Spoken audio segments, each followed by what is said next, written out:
PSG. Nasser Al-Khelaifi lance une enquête contre Christophe Galtier. L'avenir de Christophe Galtier est ambigu mais peut-être pas à cause des résultats sportifs.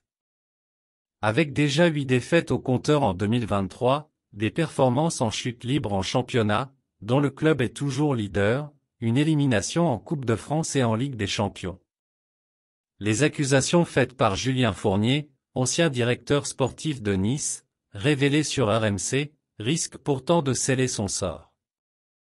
Elles font écho à des accusations qu'il avait déjà tenues de manière parcellaire en septembre dernier.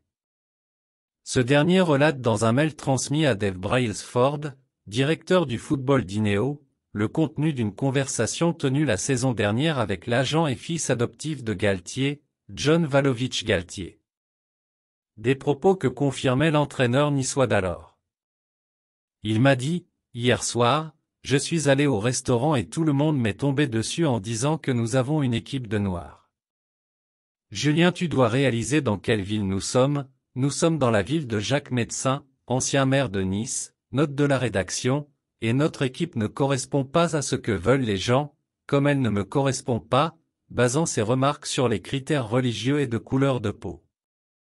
Évidemment, difficile de croire que le PSG n'était pas au courant de cette affaire. Au milieu du football tout le monde parle, tout le monde se connaît.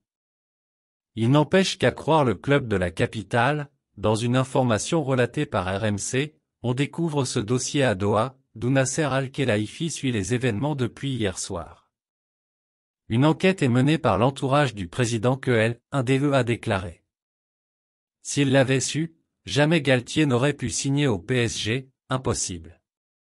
Alors que le CUP a officiellement demandé le départ de Galtier, si les faits qui lui sont reprochés sont avérés, la direction pourra mener son enquête auprès d'Ineos, l'actionnaire majoritaire du gym.